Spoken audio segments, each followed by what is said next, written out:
வணக்கம் நண்பர்களே, என்னோட சேனலுக்கு உங்களை வரவேற்கிறேன். அமரர் கல்கியின் கள்வனின் காதலி அத்தியாயம் 32. கவிழ்ந்த மோட்டார். சூரியன் அஸ்தமித்து ஒரு நாளிகை இருக்கும். மேற்கு திசையில் நிர்மலமான வானத்தில் பிறைச்சந்திரன் அமைதியான கடலில் அழகிய படகு மிதப்பது போல மிதந்து கொண்டிருந்தது.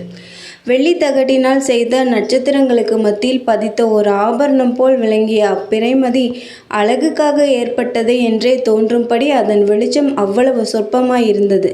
ஆனால் அது கூட அதிகமென்று நினைத்து எப்போது அந்த இளம்பிறை அடிவானத்தில் மறையும் என்று கவலையுடன் எதிர்பார்த்த சில பிரகிருதிகள் இருக்கத்தான் செய்தார்கள். புதுச்சேரிக்கு சமீபத்தில் 7-8 மைல் தொலைவில் வயல்காடுகளின் வழியாக ஊர்ந்து வந்து கொண்டிருந்த ஒரு மோட்டார் வண்டியில் இவர்கள் இருந்தார்கள்.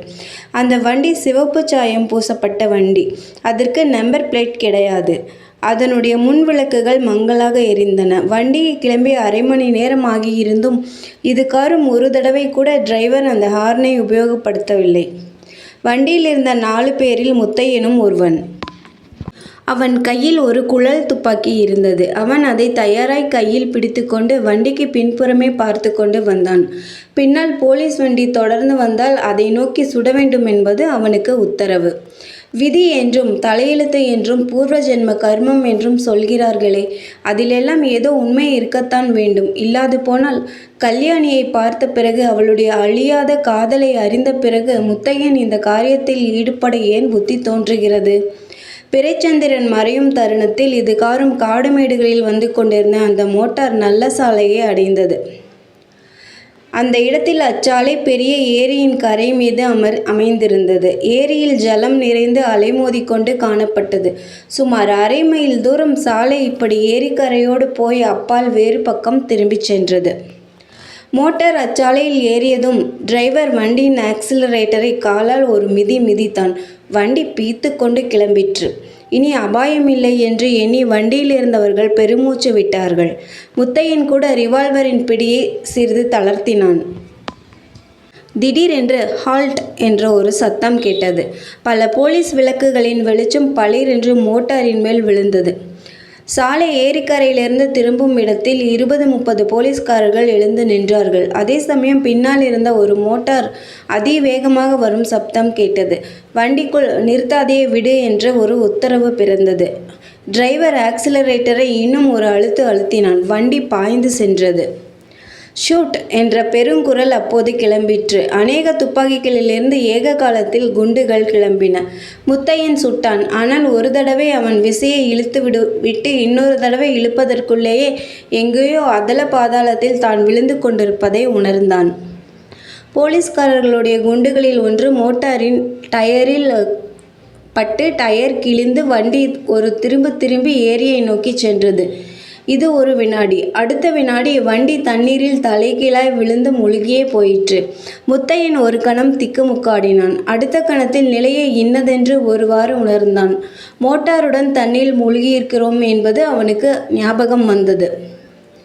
சரி, பிழைத்து கொள்ளலாம் என்று அவனுக்கு தைரியம் வந்தது. தண்ணீர் என்பது அவனுக்கு தாயின் மடியைப் போல அவ்வளவு பிரியமானதல்லவா?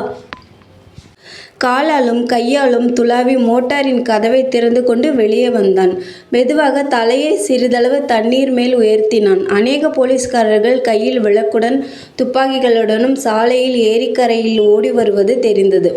உடனே மறுபடியும் தண்ணீரில் அமுங்கி உத்தேசமாக கரையோரமாகவே போகத் தொடங்கினான். மூச்சு நின்ற வரையில் அவ்வாறு போன பிறகு தலையை மறுபடியும் தூக்கினான். வண்டி விழுந்த இடத்தில் ஏக அமர்க்களமாய் இருந்தது. வண்டியை தூக்கி கரையேற்றி கொண்டிருந்தார்கள். இவன் தப்பித்து கொண்டு சென்றதை யாரும் கவனிக்கவில்லை என்று தெரிந்தது. கவனித்திருந்தால் இதற்குள் தடபுடல் பட்டிராதா? ஏரிக்கரையோரமாக போலீசார் ஓடி வரமாட்டார்களா? மோட்டாரில் இவ்வளவு பேர் இருந்தார்கள் என்பது போலீசாருக்கு தெரிந்திராது. அவனுடைய சகபாடிகள் சொல்லாவிட்டால் அவர்களுக்கு தான் தப்பிப்போனது தெரியவே நியாயமில்லை. துரதிர்ஷ்டத்திலும் தனக்கு கொஞ்சம் அதிர்ஷ்டம் இருப்பதாக எண்ணிக்கொண்டே முத்தையன் மறுபடியும் தண்ணீரில் மூழ்கி கரையோரமே சென்றான். மோட்டார் விழுந்த இடத்திலிருந்து சுமார் அரை மைல் தூரம் சென்ற பிறகு ஏரிக்கரையில் புதர்கள் அடர்ந்திருந்த ஒரு இடத்தில் கரையேறினான். துணிகளை பிளந்து உலர்த்திய வண்ணம் ஏரிக்கரையோடு நடக்கலானான். ராத்திரி சுமார் 1 மணி இருக்கும். கொஞ்ச தூரம் ரயில் சத்தம் கேட்கவே முத்தையன் அந்த திசையை நோக்கி நடந்தான். சித்திரை மாதம் ஆகையால் அவனுடைய துணிகளெல்லாம் அதற்குள் நன்றாய் உலர்ந்து விட்டன. அவனுக்கு என்னமோ அப்போது உற்சாகமாயிருந்தது. அவ்வளவு பெரிய துர்ச்சம்பவத்திலும் தான் மட்டும் தப்பி வந்ததை நினைக்குங்கால் அவனுக்கு தன்னிடம் ஏதோ ஒரு அற்புத சக்தி இருப்பதாகவே தோன்றியது. ஆகையால் அவனுடைய தைரியமும் துணிச்சலும் அதிகமாயின. சமீபத்தில் கைகாட்டி மரத்தின் சிவப்பு வெளிச்சம் தெரிந்தது. அதை நோக்கி முத்தையன் சென்றான். அவன் ஸ்டேஷனை அடைந்ததும் சென்னைக்கு போகும் ரயில் வந்து நின்றது. நல்ல வேளையாய் அவன் இடுப்பில் கட்டி இருந்த பணப்பை பத்திரமாய் இருந்தது. சென்னைக்கு ஒரு டிக்கெட் எடுத்துக்கொண்டு ரயில் ஏறினான்.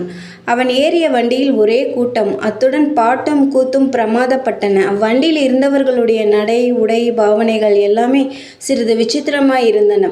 முத்தையன் தன் பக்கத்தில் இருந்தவருடன் பேச்சு கொடுத்தான். அவர்கள் பிரபல நாடக கம்பெனியைச் சேர்ந்தவர்கள் என்றும் சென்னையில் நாடகம் நடத்துவதற்காக போகிறார்கள் என்றும் தெரிந்து கொண்டான். நன்றி. மீண்டும் அடுத்த அத்தியாயத்தில் சந்திப்போம்.